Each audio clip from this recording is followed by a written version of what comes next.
Donald Trump's secret pardon scam has been uncovered, although lawyers who are practicing in the criminal defense bar seem to know that it ain't really a secret there.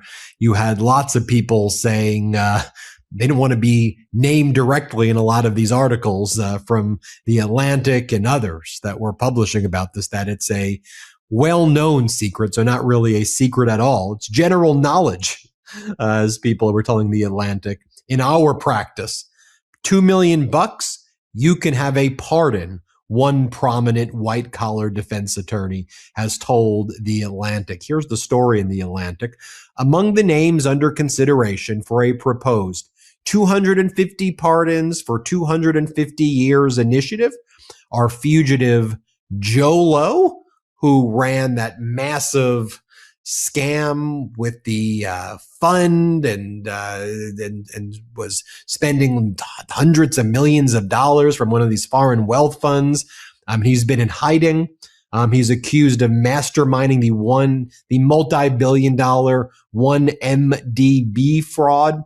Fugees rapper Pras Mikel, who was convicted in a related foreign influence case, basically laundering Jolo's money in the election process. One Taste co-founder Nicole Daedone, recently sentenced in a forced label conspiracy case.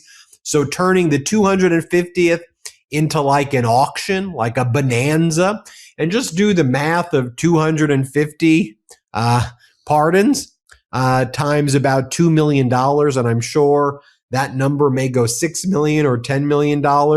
And, and at some point, the level of greed, the level of corruption from this Trump regime is so utterly despicable, and it's at such a grand scale. You go back to J.D. Vance's statement, where J.D. Vance was telling on himself in this regime. If we did the Watergate, a Watergate today wouldn't make it past half of a 12-hour news cycle, is what J.D. Vance said. I mean, look at these graphs posted by Steve Ratner from a Reuters article that just dropped right here. The number of financial side deals the Trump family is running is so shockingly it can be hard to track. He is a cruel, criminal, and mentally unstable man. And Duty to Warn was a book that came out when he was first in office. Psychiatrists across the country who don't ever really diagnose people that they don't serve personally came together and made a book, Duty to Warn, to tell the world what a narcissistic, mentally ill person. Here is a sentence from a sitting president of the United States, posted under his own name, about a private citizen who had done nothing more than criticize him on television. A sentence that legal scholars across the political spectrum immediately flagged as both constitutionally baseless and rhetorically unhinged. She is a threat to humanity and should remain in the wonderful country of Ireland if they want her. Read that again. Not a rival head of state, not a foreign adversary, not a terrorist organization. A 63-year-old comedian and former daytime talk show host, formally designated by the President of the United States, in writing on his own social media platform as a threat to the entirety of the human species. That is the level of unhinged, decades-deep obsession Donald Trump has with Rosie O'Donnell, and this year, in a rare public appearance she almost didn't make, O'Donnell walked onto a red carpet and delivered a bombshell so calm, so devastating, and so completely unbothered that it reignited the entire 18-year war between these two people all over again. Welcome to USA Press. Tonight, we are going deep into the full history of this feud. The citizenship threat that legal scholars across the political spectrum called flatly illegal. The Tony Awards bombshell that called Trump a conman, narcissist, and psychopath to his face without him even being in the room, and everything else that has happened around Trump in the past several days, including a genuinely staggering escalation, with Iran that broke just hours before this recording. Let's get into it. Let's start with the history, because you cannot understand why Trump reacts to Rosie O'Donnell the way he does without understanding just how long this has been building. This feud goes back to 2006, when O'Donnell, then a panelist on The View, criticized Trump's decision to allow Miss USA title holder Tara Conner to keep her crown despite allegations of drug use, calling him a snake oil salesman. Trump responded, as he always does, with the specific, personal cruelty that has defined every single one of his conflicts with women for decades, calling O'Donnell disgusting repeatedly during a Celebrity Apprentice boardroom segment and, separately, a real loser. By 2014, O'Donnell would describe the sustained one-sided assault from Trump as the most bullying I ever experienced in my life. To track, but take a look at Trump's crypto ventures alone. On the crypto venture side, the Trump organization made $2.29 billion on crypto alone, while his investors lost $2.28 billion. How about World Liberty Financial, another Trump Witkoff endeavor? This crypto venture that also featured Don Jr., Eric, Witkoff's sons, Zach and Alex Witkoff, netted a fortune for both families of $1.1 billion, while investors lost 76% of the money that they put in. But now you take 250 pardons, multiply that by $10 million each, and can this pardon scam, racket, whatever you want to call it, be even making more money for the Trump family than these crypto scams right here? And as Hillary Clinton posted, look at these headlines that are just from the past 24 hours. Trump is using $500 million for a no-bid contract to build the White House ballroom. Yeah, Trump isn't having his rich friends pay for it. He's having us pay for it. We're holding the bag. The way Donald Trump's investors lost all that money while he gained all that money in the zero-sum game, that's how the American people have been treated right now. What they call euphemistically the K-shaped economy, meaning the rich, they've gotten much richer. The rest of America is in a Great Depression right now. How about this story?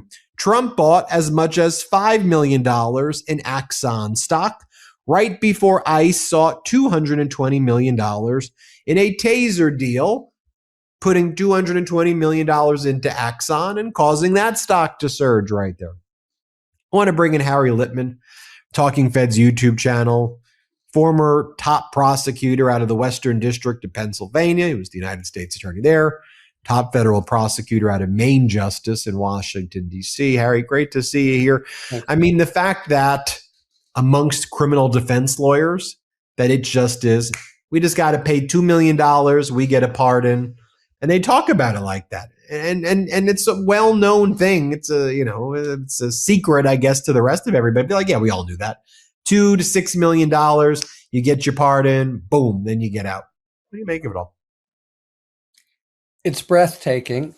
As always, Trump takes the next step. So he did all these things with pardons dating to Trump 1.0 that were as corrupt, as nasty, as self-serving, as lining his own pockets, really, as anything. The only reason it's not the very top of the charts for his biggest abuses is because there is the pardon power, but that doesn't mean you can use it anyway. In fact, I'll get back to that in a moment. And so now the lesson learned is, yeah, we've all but announced that we are breaking the law and not worried about it. So what should we do?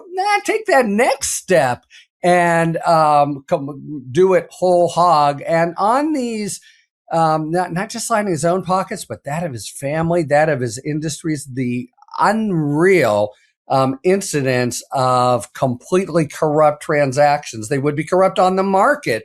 This purchase of stock just before ICE makes its move. Completely improper, complete derogation of the idea of taking care that the people's interests are well served. You know, he has been a mystery to me from the moment I was conscious of him as a young child, when all his planes were getting repossessed off the runways at LaGuardia, when he was trying to sell steaks and cologne. And, because, Warren Buffett always does that, right? All the billionaires do that. No, he's the only one because he's a con man. That's the bottom line. When Trump ran for president in 2016, he brought O'Donnell up entirely unprompted during a nationally televised debate against Hillary Clinton, telling the audience, Rosie O'Donnell. I said very tough things to her, and I think everybody would agree that she deserves it and nobody feels sorry for her. Sit with that moment for a second. A presidential candidate standing on a debate stage in front of tens of millions of voters discussing his years of personal insults against a private citizen as though it were a campaign accomplishment. Now fast forward to 2025. Trump wins re-election. And Rosie O'Donnell does something that tells you everything about how seriously she takes the threat this man represents. She leaves the country. In a TikTok video posted in March of 2025, O'Donnell revealed she had moved to Ireland in January, just days before Trump's second inauguration, citing her Irish grandparents' heritage and her own eligibility for citizenship through descent. It's been heartbreaking to see what's happening politically and hard for me personally as well, she said in that video. The personal is political, as we all know. When it is safe for all citizens to have equal rights there in America, that's when we will consider coming back. This was not a publicity stunt or a Hollywood tantrum about an election result she didn't like. O'Donnell has a non-binary child, and she has spoken specifically about her fears connected to Project 2025 and the broader climate of retribution she anticipated from a second Trump term. She was not fleeing hypothetically. She was fleeing a specific, documented, deeply personal fear for her own family's safety. And then, in July of 2025, Donald Trump did something that should have been a 5-alarm constitutional crisis covered on every front page in America, and instead barely registered as a news cycle before the next outrage buried it. On a Saturday morning, Trump posted to Truth Social, "Because of the fact that Rosie O'Donnell is not in the best interests of our great country, I am giving serious consideration to taking away her citizenship. She is a threat to humanity, and should remain in the wonderful country of Ireland, if they want her. God Billy S. Americk." Let's be extremely precise about what just happened there, because the legal reality is not ambiguous in the slightest. Rosie O'Donnell was born in Comac, Long Island, New York. She is a natural-born United States citizen. The more brazen and crass and damaging, including to the American people, it is, the more he wants to take it to the next step. Let's start with just the crimes here. Hey, $2 million for a pardon. That is a friggin' bribery, Ben. That is against the law. It is a crime. Now, the Supreme Court, it's an official act when you grant a pardon. So they've said you can't prosecute Trump for it. Aberrant decision, and the damage of this, not just in the individual case, but to the whole confidence of the American people that somehow the justice system is fair. It blows it all out of the water, but it's a flat crime. What the Supreme Court didn't say it's not a crime. They've said you can't prosecute him for it. He is above the law, but it's a flat out bribery. It's no different from other corrupt uses of pardons, for example, say to violate constitutional rights or just to flat out feather your nest. That is a crime. But he does it with impunity, and almost, I think, you get the sense of like, yeah, $2 million, here's the going price. He kind of likes it, because doing actual law in the people's interest, that's just for suckers. We haven't written this as much because it's kind of secret. It comes out little by little, but the story of the self-enrichment, not just for him, but for his family, his companies, since in rank violation of anything previous presidents would have done, starting in particular about the beginning of this calendar year, is what would be as damning an indictment as for any president in history, except, for Trump, it's just 1 week work. But you take a step back, you think of all the terrible things and you have to explain them. Nothing to explain here, just flat out. Okay, 2 million. Okay, 10 million. Just step right this way. It couldn't be more corrupt. It couldn't be more unconstitutional. Very well said. And someone wants to compliment you and say how well said that was, apparently, as well. Everybody, make sure you go check out the Talking Feds YouTube channel, Talking Feds Substack, and Talking Feds podcast. Check out, that's where I get my legal news. You should get your news from there as well. Harry Littman, everybody. And everybody, hit subscribe here. Help us get to 7 million subscribers on our channel. Ben, thanks a lot. And my apologies, the phone's supposed to be off, but I'm as befuddled by it as some of the ways of Trump, I have to say. Thanks, everyone. People in America are afraid of him. They're afraid to stand up to him, against him, because, and when I did on The View in 2006, I remember Joy Behar saying, "You're not going to say that out there," because he had a press conference right before we were live where he had a teenager, Tara O'Connor, who was Miss Teen USA. She had kissed a girl in the Village, and they took a picture and put it on all the newspapers. And he made her do a press conference where she apologized. And it looked to me like a pimp and a prostitute. And I said that on the air. And then I proceeded to list facts, not hyperbole, just facts about who he was and what he did. Bankrupt all these times, money from his father, not a self-made man, can't quantify his riches on. Under the 1967 Supreme Court ruling Afroyim v.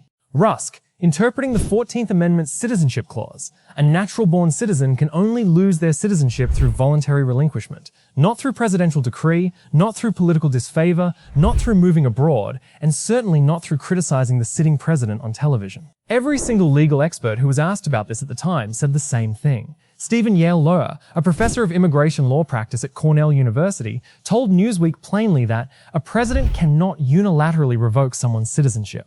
Jonathan Turley, a George Washington University law professor and Fox News legal analyst, not exactly a hostile source for this administration, said flatly, "I know of no basis that could be used to strip Rosie O'Donnell of citizenship."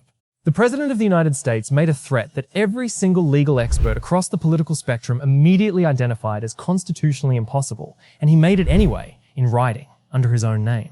Now let's talk about why this happened when it did, because the timing tells you something important about how this administration operates.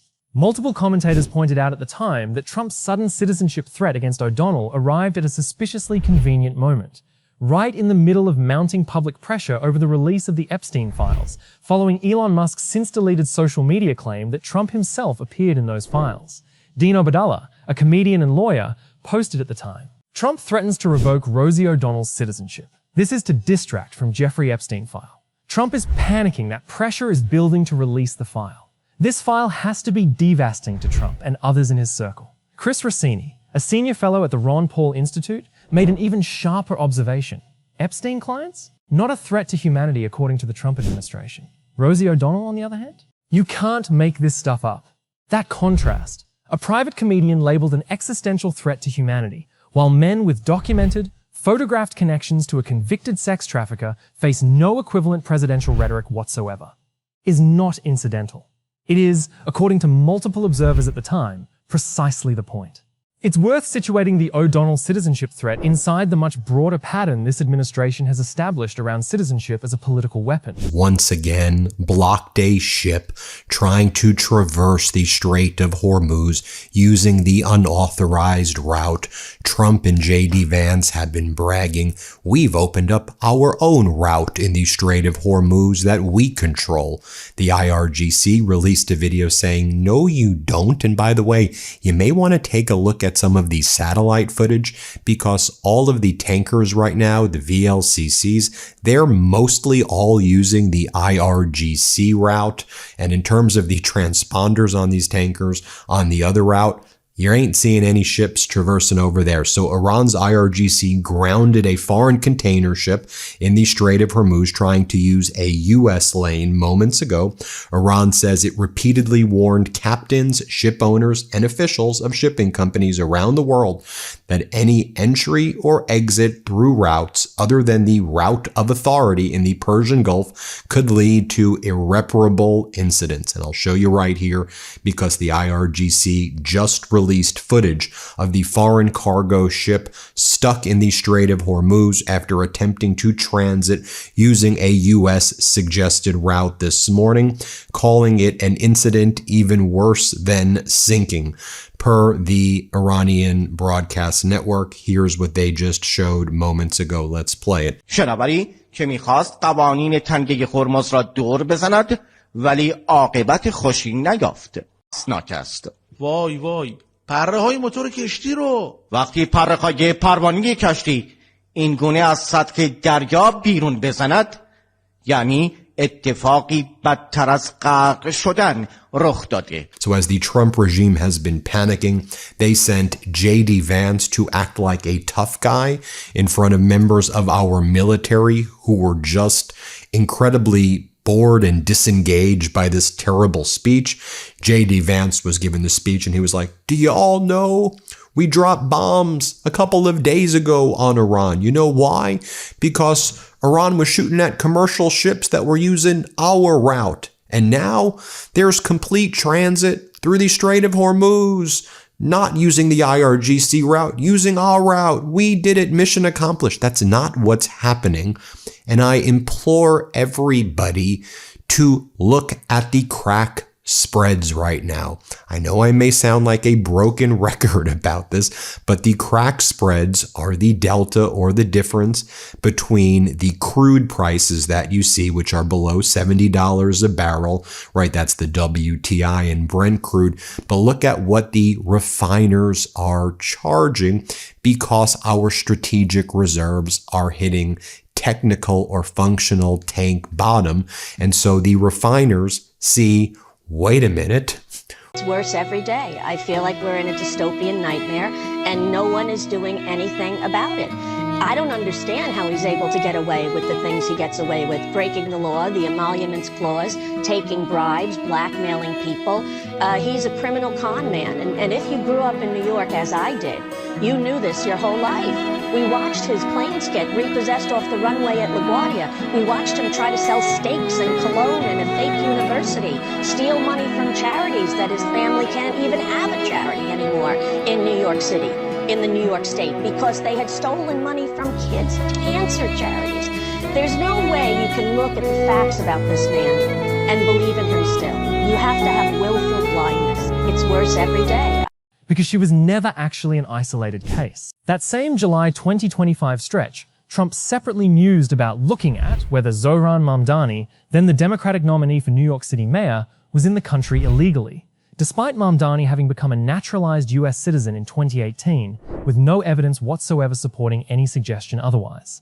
Trump also threatened to revoke the citizenship of Elon Musk, his former ally turned public critic, who was born in South Africa and later naturalized. The common thread across all three threats, O'Donnell, Mamdani, Musk, is not legal substance, because in each case, credentialed immigration law experts immediately explained why the threat was either constitutionally impossible or evidence-free. The common thread is political usefulness. Each threat arrived at a moment when the target had just publicly criticized Trump or his administration, and each threat generated exactly the kind of viral, attention-consuming news cycle that tends to crowd out whatever more substantive story might have otherwise been dominating that same news cycle. In O'Donnell's case, the Epstein files pressure that was building at that exact moment. If you're finding this history as sharp as we do, hit that like button right now and subscribe to USA Press.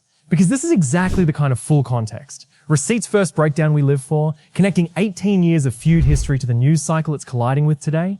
Share this with someone who still thinks this was just two celebrities trading insults. There is a further wrinkle to this story that deserves its own attention, because it shows the citizenship threat machinery did not simply evaporate after the O'Donnell news cycle moved on. It became actual, documented federal policy. In June of 2025, Trump's Justice Department issued a formal memo directing government attorneys to prioritize denaturalization cases, listing specific priority categories, including individuals who pose national security concerns, gang members, and a deliberately broad catch-all category covering any other cases referred to the civil division that the division determines to be sufficiently. The ability to provide this level of gasoline at the pump while something's going on with the market to manipulate it so it's lower right now than it was under former President Biden in like 2023 and 2024 when the Strait of Hormuz was open. But the refiners see what's happening. That's why I keep on saying, let's focus on the receipts here. So when something happens, we're not like, where did that come from? I'm telling you what's happening right now.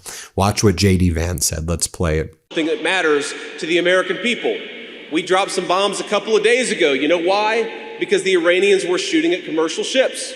So we dropped some bombs, we applied some leverage, and we've had free commercial transit for the last 3 days. Then J.D. Vance said, look, and here's what we're going to be doing.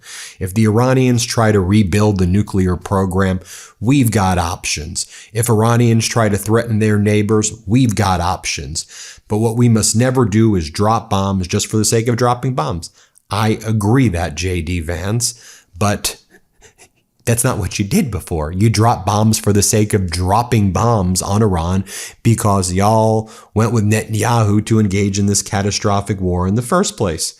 And then J.D. Vance is like, he'll ask you, Trump will ask you to go to war, yes. But when he asks you, he'll tell you exactly what you're going for. No, he didn't even tell anybody what we were going for last time. Oh yeah, he said that we were going to go there for regime change and replace the Ayatollah, and that he and Netanyahu would be viewed as conquering heroes. This is what J.D. Vance said moments ago. Let's play it. If the Iranians try to rebuild the nuclear program, the president's got options, again, because of you. If the Iranians try to threaten their neighbors or fund terrorism, we've got options, again, because of you. But what we must never do is drop bombs just for the sake of dropping bombs. And that is what the president will never ask you to do. He'll ask you to go to war, yes, but when he asks you to go to war, he'll tell you exactly what you're going for. And I think that is what you should expect out of your political leadership. And then J.D. Vance lies and said the Iranians are further away from developing a nuclear bomb than they've ever been. Just making up numbers. Well, focus on what's happening in the Strait. They don't want you to focus on that. Here, play this clip of J.D. And now, and trust me, I know because I look at the intelligence estimates, if you look at what our own intelligence says about their nuclear program, they are further away from developing a nuclear bomb than they have ever been since basically the last 20 or 30 years. And that is because of you and because of your hard work. And then J.D. Vance throwing... Well, he is a cruel, criminal, and mentally unstable man. And Duty to Warn was a book that came out when he was first in office. Psychiatrists across the country who don't ever really diagnose people that they don't serve personally came together and made a book, Duty to Warn, to tell the world what a narcissistic, mentally ill person he is. Important to pursue. Legal experts have been careful to note that this memo, as written, does not and cannot apply to natural-born citizens like O'Donnell, only to naturalized citizens who can, under narrow and historically rare circumstances, lose their citizenship through a formal legal process, typically reserved for cases involving fraud or material misrepresentation during the naturalization process itself. But the existence of that catch-all category, combined with an administration that has already shown a willingness to publicly threaten citizenship as a political cudgel against critics, regardless of the underlying legal reality, is precisely the kind of institutional groundwork that turns an impossible-sounding threat into something worth taking seriously as a longer-term structural risk. A thread we've explored in even more depth on this channel when covering Joy Reid's warnings about this exact same denaturalization framework. Rosie O'Donnell's response to the citizenship threat is worth reading in full because it is one of the sharpest, most complete rebuttals delivered by anyone in this entire administration's list of targets. On Instagram, hours after Trump's post went up, she wrote, "The President of the USA has always hated the fact that I see him for who he is, a criminal con-man, sexual abusing liar out to harm our nation to serve himself. This is why I moved to Ireland. He is a dangerous old soulless man with dementia who lacks empathy, compassion, and basic humanity. I stand in direct opposition of all he represents." She posted a photograph of Trump alongside Jeffrey Epstein, captioned with a line that has since become one of the defining quotes of this entire feud. "Hey Donald, you're rattled again?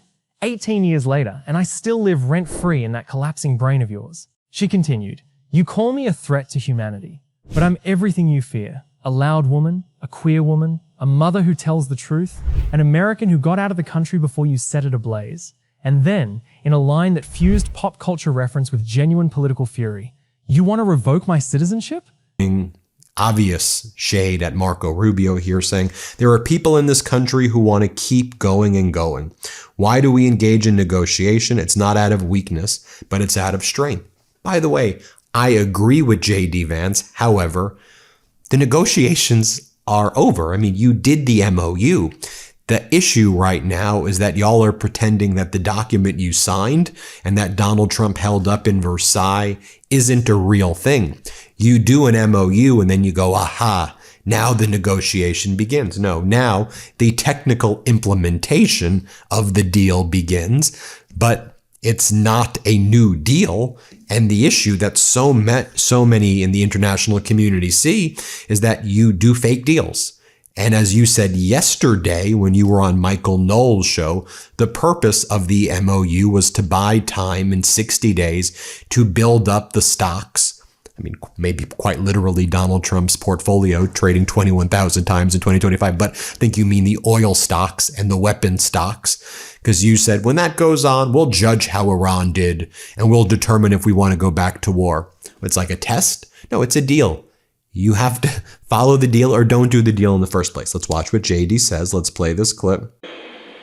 But today, as I sit here, there are people in this country who want you to just keep going and attack the President of the United States for using the leverage that you gave him to engage in negotiation.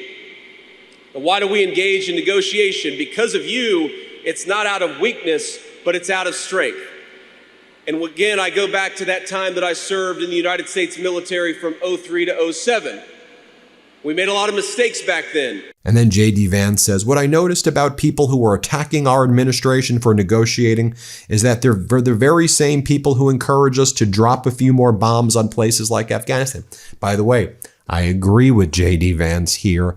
However, he's acting like they didn't just get us in this catastrophic war in Iran in the first place. Like, we're here because you all invaded Iran and you lost the war. So now you entered into the MOU, and now you're going to lecture on what the neocons did, who are horrible people, but you are the neocons. You're the neocons, just like them who lost. You lost. So now you sign the MOU. Here, play this clip.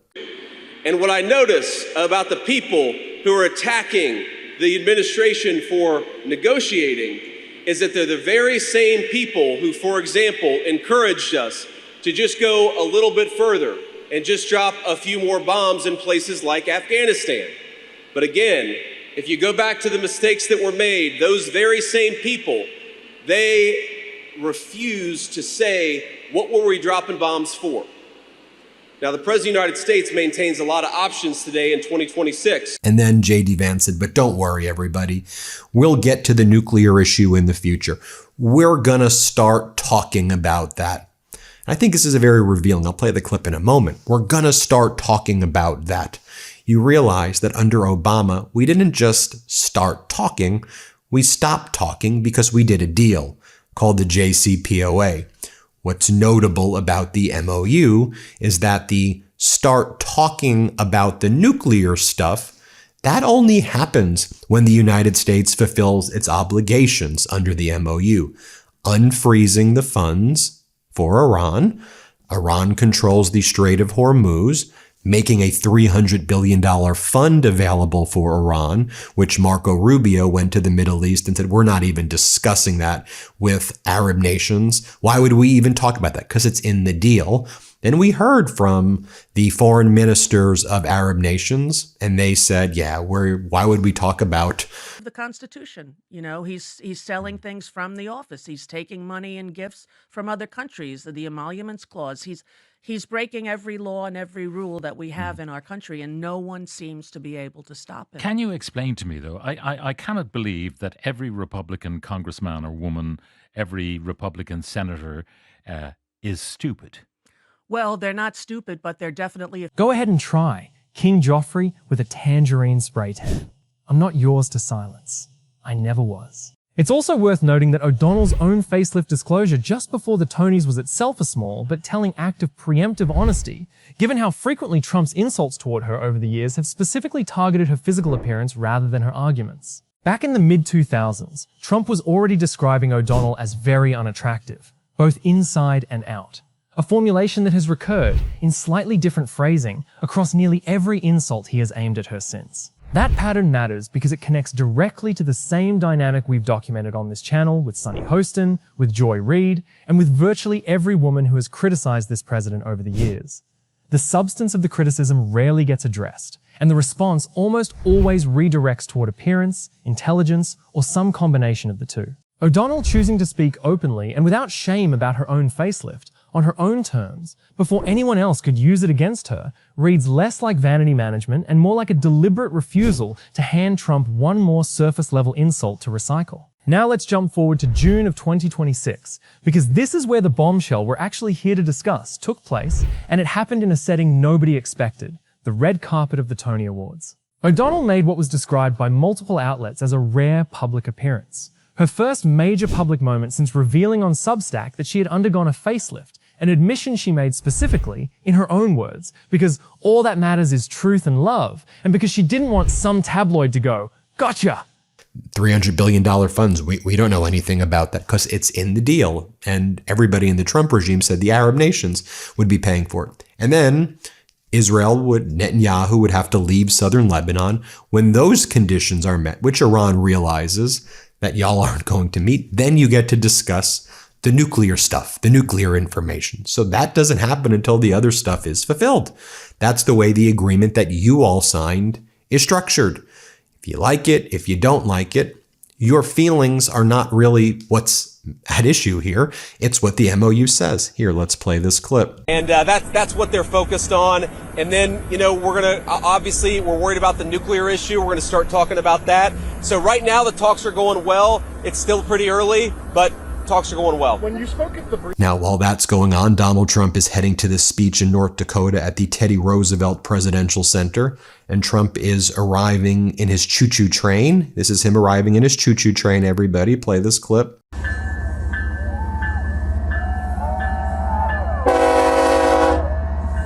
And he's then having horses escort his motorcade so he can feel tough. Here, play this clip.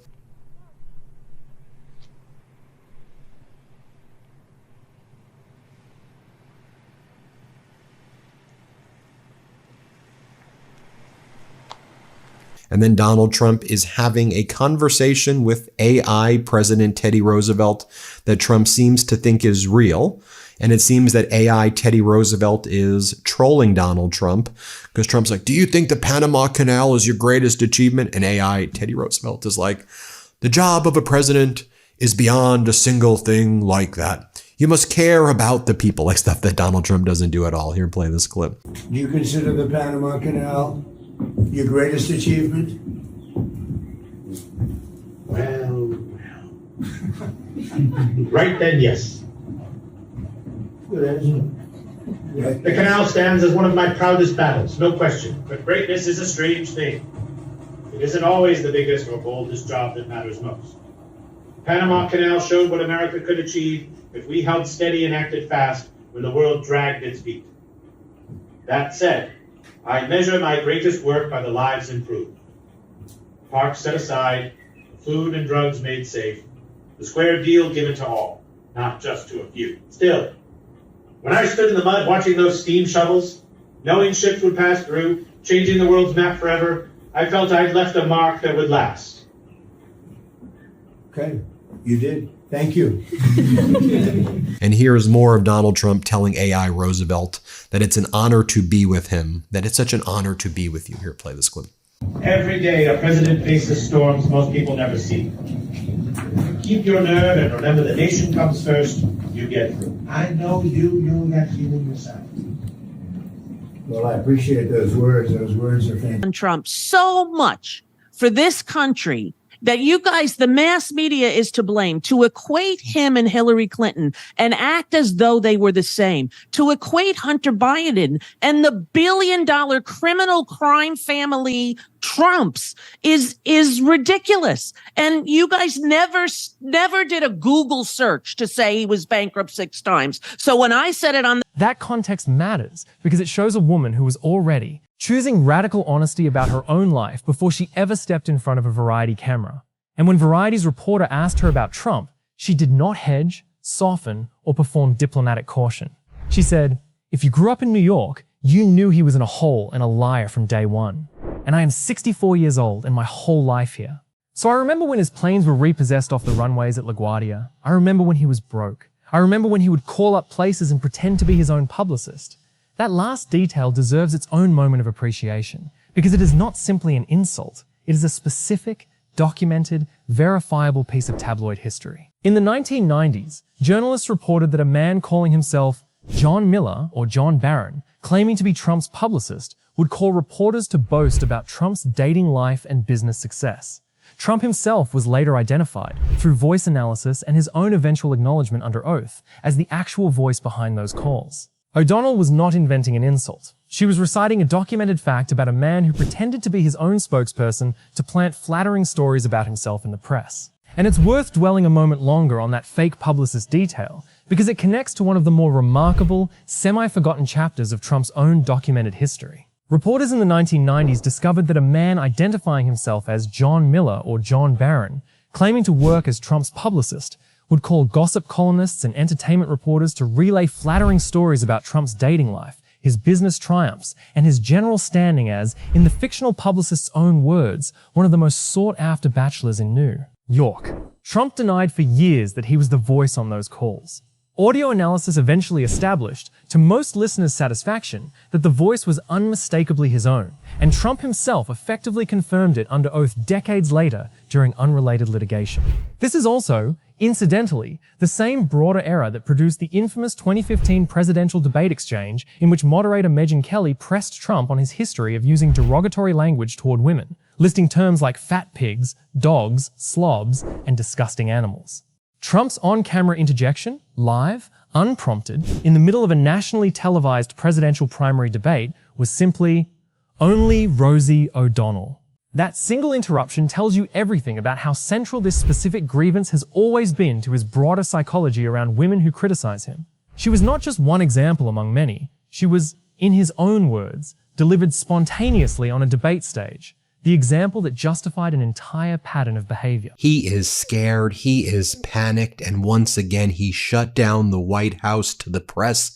He kicked all the media out as soon as he got horrible news yesterday that both the James Comey and Letitia James indictment were dismissed by a federal judge after Trump got more bad news about the disastrous direction of the economy, after Donald Trump got more disastrous news about his foreign policy blowing up in his face, his fake ceasefire deal in Gaza exposed as there is no ceasefire, the war in Ukraine raging bigger than it ever was before. You have Russia unleashing more ballistic missiles in Kyiv. You've got Ukraine attacking near Moscow. Ukraine actually showing what strength through actual power means.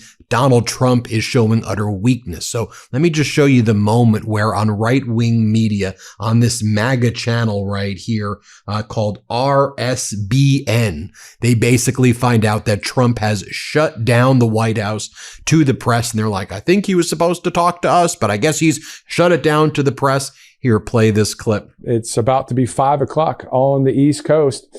As of right now, it's still closed press at the White House. So what we're going to do is we're going to wrap the broadcast at this point. That's the directive I've received. So we're going to do that. And then before, I guess they fully uncovered that Trump was not going to speak to the press at all because Donald Trump was having a panic attack and he was probably throwing ketchup all around, right? Hide the ketchup, everybody. They were like, we think he's going to sign an executive order about healthcare, and maybe that's what he's going to do, but it's shut off to the press. Here, let's play this other one right here. We know that the president will be signing executive orders today. We're hearing that it's about healthcare. However, right now, as you see at the bottom, I believe it says, it just says covering the latest, but we do have a closed press currently for that Oval Office meeting for that executive order signing. So that means no press will be airing this live. So one of the things that went down as well is that Donald Trump, everything he does is just like erratic. It's not planned. It's not well thought out.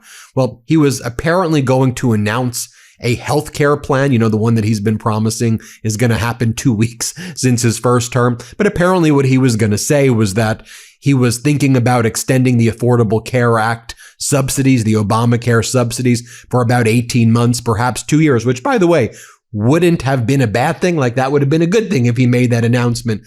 But then all of these MAGA Republicans in the House and Senate revolted, and more of them threatened to resign. They said, you make this announcement, Donald, because we've been out there saying that we're here to kill Obamacare because that's what you said we're going to do, right? That's why the MAGA Republicans shut the government down in the first place. They're like, we're going to resign, and good luck. You're going to have Speaker Hakeem Jeffries. So then Donald Trump pulled back the announcement and then shut it down to the press. So here's what happened on CNN, where they're told he's going to go and speak to the press, right? He's going to go and announce this plan, this executive order that maybe would have extended the Obamacare subsidies. By the way, it still would have had to have been passed by Congress, but this would have been a good development. And then all of a sudden they're like, nope, he's actually canceled it. This is how frantic it is right now in the White House. Let's play this clip right here. We're learning President Trump is planning to unveil a new health care proposal. And at this point, we're still waiting to know exactly what's in it, but we're told it could include a temporary extension of the Enhanced Affordable Care Act subsidies, which are due to expire at the end of the year. They were at the center of the government shutdown.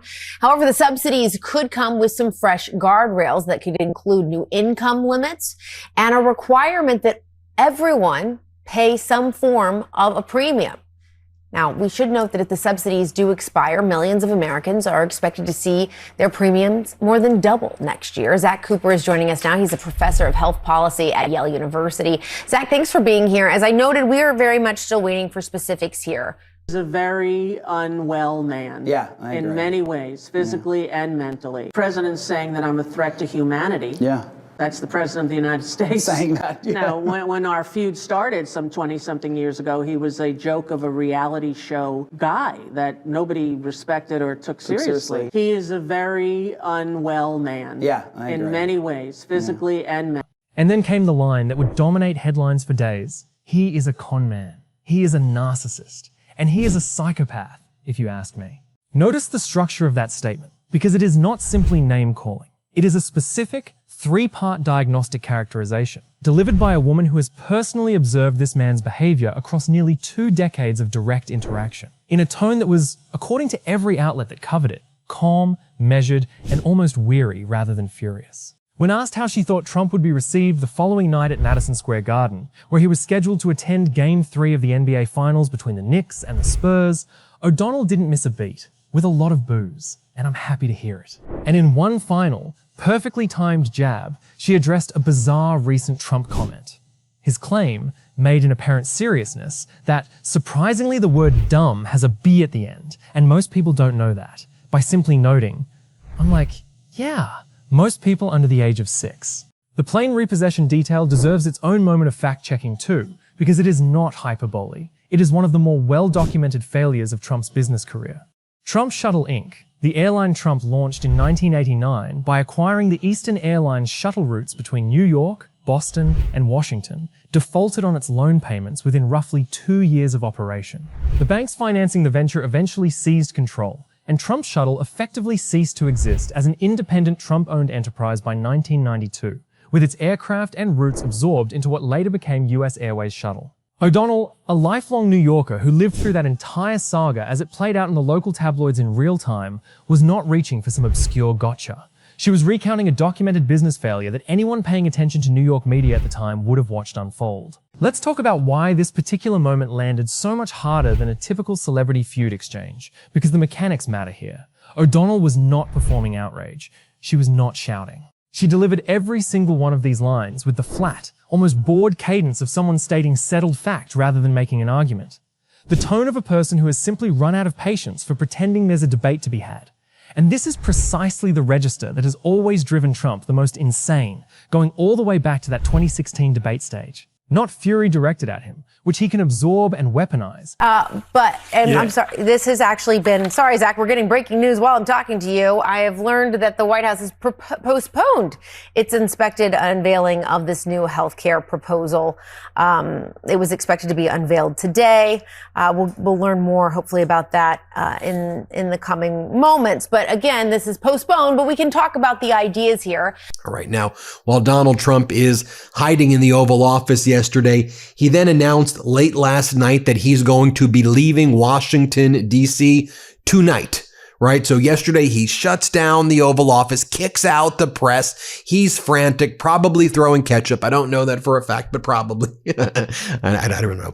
But then he announces late last night that tonight he's leaving. He will be in Florida on the taxpayer dime. He'll be golfing. Who knows? Maybe he'll do some Great Gatsby themed parties. Maybe there will be half naked women dancing in martini glasses. Who knows? Maybe the slogan will be a little party, never killed nobody. Maybe some synchronized swimming. You know, they could flaunt their money while Donald Trump makes the American people suffer. And suffer indeed is what's happening in the United States. Let me just show you what's going down. Headlines from the past 24 hours from the Washington Post. More Americans are getting their power shut off as unpaid bills pile up. Average electricity costs have risen 11% since January, more than 3 times the rate of inflation. For the first time, we're behind on all our utilities. One Ohioans said, but that's probably what all Americans are saying right now because those electricity prices are so freaking expensive right now. I know when I get them, because I had them on direct pay, that every time I get them, I'm like, oh my God, what the hell just happened? Late car payments are piling up at record levels as more drivers face delinquency. How about this from the Texas Manufacturing Outlook survey from the Federal Reserve Bank in Dallas? We don't know if it's the shutdown or just that demand has dropped, but our orders, manufacturing, construction, in general, have dropped in half. Or how about this? Exclusive from Reuters. Americans waiting for Obamacare subsidy delay or drop their health insurance. So because Congress has not extended the Affordable Care Act subsidies, people are now losing their Obamacare plans because people aren't renewing. They're not able to purchase their insurance because the prices are going up. So officials from several USA states say Americans relying on subsidies to afford Obamacare health insurance are holding off on enrolling as they face 2026 premium hikes that could more than double, with one state seeing enrollment drag as much as 33%. That's covered California. Enrollment is down 33% from the sign-up period last year. Pennsylvania has seen a 12% decrease in new enrollees from 2025 to 2026. Similar drop-offs in Virginia, Maryland, Rhode Island, and Connecticut. In Washington state, we've seen a drop-off of about 21% as well. And of course, we don't get red state data because they don't share it and they don't care about their people getting kicked off of health insurance. How about this stat right here as well, or this headline from KPBS? How fear of Trump's immigration blitz is changing life in California farm towns. Hint, hint, he's killing California farms, which, by the way, you could be like, oh, Donald Trump is owning the libs in California. First off, the farm towns tend to actually lean more right-wing if in the central-ish, kind of northern-ish California area. Those are the areas that actually tend to vote for Trump. And guess where the produce goes? To the rest of the country. You're screwing everybody, and this is further increasing, making prices higher, harming the American consumer, and just harming American business. Like, what are we doing here? People don't want to shop or go out to eat. They're scared to come out because of the color of their skin. People saying I'm canceling my trip to Disney, I'm canceling my Hulu, my Disney Plus. $4 billion in 4 days. Bravo, America. And this is how much power we have. And don't let them tell you. First-person testimony from someone who watched his entire New York career unfold in real time and refuses to pretend she didn't see what she saw. Now, here is the detail that I think most people miss about this entire feud. And it is the single most revealing thing about Trump's actual psychology. He brought O'Donnell up, again, entirely unprompted, during a White House visit from Ireland's Prime Minister Michelle Martin back in March of 2026, meaning the man occupying the literal seat of American executive power used a formal diplomatic meeting with a foreign head of government to discuss his feelings about a comedian who happens to live in that head of government's country. Consider the sheer strangeness of that. A sitting president in a room with a foreign prime minister on the record discussing Rosie O'Donnell's decision to move to Ireland. That is not the behavior of a man who has moved on. That is the behavior of a man for whom this specific grievance occupies real, persistent, structural space in his daily thinking, resurfacing even in contexts where it serves no conceivable strategic purpose. And it's worth briefly situating O'Donnell's specific position within the much longer catalogue of women Trump has attacked over the decades, because the consistency of the pattern is itself the story. The Week magazine's own running compilation of Trump's remarks about women spans figures as varied as Nancy Pelosi, Fani Willis, Alexandria Ocasio-Cortez, Stormy Daniels, Kamala Harris, and Marjorie Taylor Greene. And in nearly every single entry, the criticism reduces down to some combination of intelligence, appearance, or mental stability.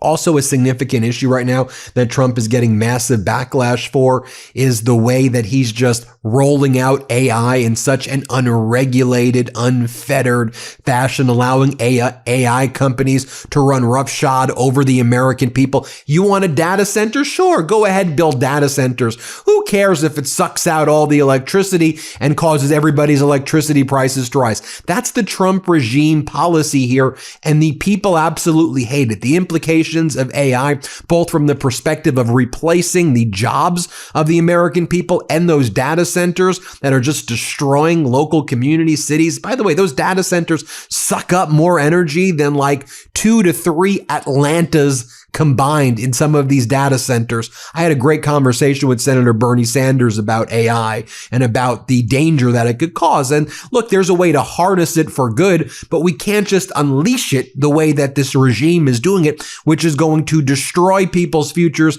and also just make energy incredibly more expensive. So you got people like Trump's crypto czar, David Sachs, saying, according to today's Wall Street Journal, AI-related investment accounts for half of America's GDP growth.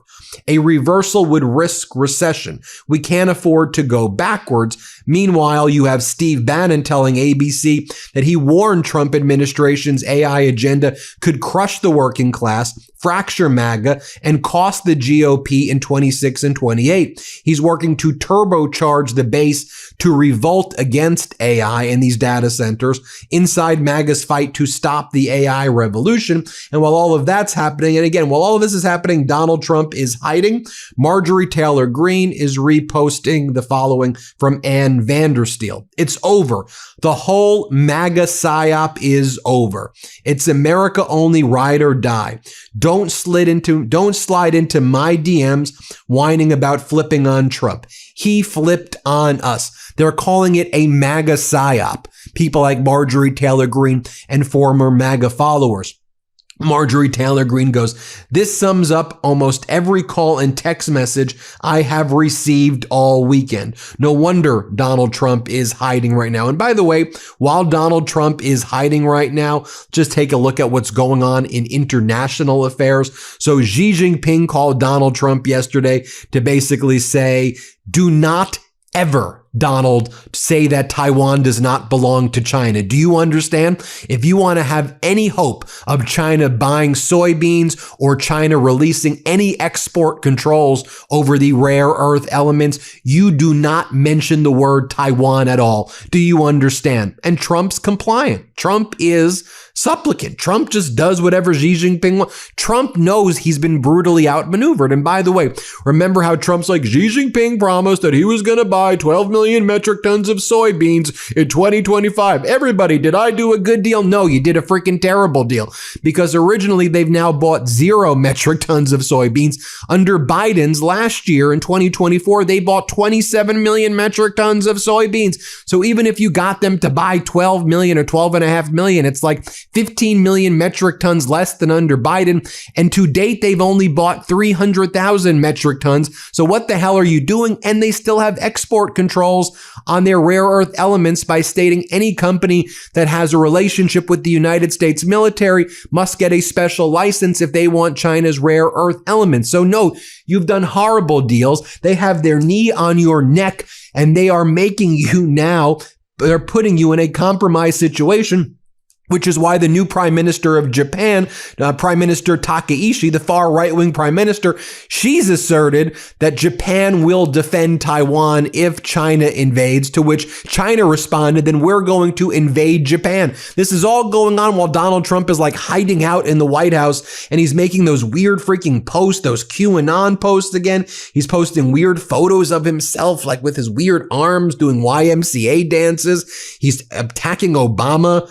Oh, Trump can't be bought. He has a more successful executive experience in his pinky toes than Obama has gained in his entire presidency. That's why the establishment fears him. Okay, Donald, okay. You've literally bankrupted almost every company you've touched. You've bankrupted casino after casino. Right now, Trump Media, an utter failure. That's crashing. Your stupid meme stock, stupid stuff. Your meme coin, that's crashed. Anything you touch is an absolute and utter disaster. And again, don't even get me started on the foreign policy stuff right here. I mentioned what China just did to you. Also, a senior advisor to Russian President Vladimir Putin basically scoffed at Europe's plan to end the war in Ukraine and said the Kremlin preferred the U.S. plan, which is the Russia plan, when Russia through Kirill Dmitriev, laundered a 28-point plan for Ukraine to surrender. And Trump's like, that's our plan. That's our plan. He basically just translated it using Google Translate, a Russian plan of surrender,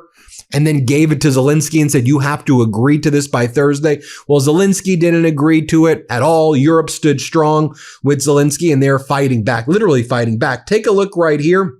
When Iran's internal political structure is at its most uncertain, and therefore, according to most regional security analysts, at its most dangerous in terms of unpredictable escalation. That this event is unfolding at the exact same moment. Trump is standing at a NATO summit describing the entire American military campaign as not even a war tells you something important about how disconnected the administration's public rhetoric has become from the actual scale of what is happening on the ground. Let's close with the thing that I think matters most about the O'Donnell feud, because it is the same thing that has mattered about every single feud we've covered on this channel. Chris Rock, Trevor Noah, Jimmy Kimmel, Sonny Hostin, Joy Reid, Jasmine Crockett. Rosie O'Donnell did not need to raise her voice at that Tony Awards red carpet. She did not need new material. She simply recited, in a flat, tired, matter-of-fact tone, the same documented history she has been reciting for 18 years.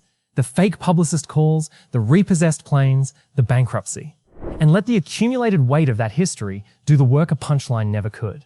That is precisely why this specific feud has never actually ended, and never will, as long as Donald Trump remains a public figure, because Rosie O'Donnell was there, in New York, watching this man's entire rise from broke real estate huckster to President of the United States, and she has simply refused, for 18 consecutive years, to pretend she didn't see exactly what she saw. This is USA Press. If tonight's deep dive connected the full 18-year arc of this feud in a way you hadn't seen laid out together before, hit that like button right now. It costs you 1 second, and it puts this reporting in front of thousands more people who need the complete picture, especially given how quickly a story this significant tends to get buried under whatever new headline replaces it within days. Subscribe to USA Press and turn on notifications, because between the Iran escalation, the Epstein files fight, and whatever fresh grievance surfaces in Trump's next unprompted mention of a comedian who lives 4,000 miles away, this story is nowhere close to finished. Drop a comment and tell us. Was con man, narcissist, and psychopath, or still rattled 18 years later, the single sharpest thing Rosie O'Donnell has ever said about this president? And do you think a sitting president publicly threatening a natural-born citizen's constitutional rights deserves more sustained national attention than it actually received at the time? We want to hear where you land. Stay sharp, stay informed, and remember, you cannot truth social your way out of the 14th Amendment.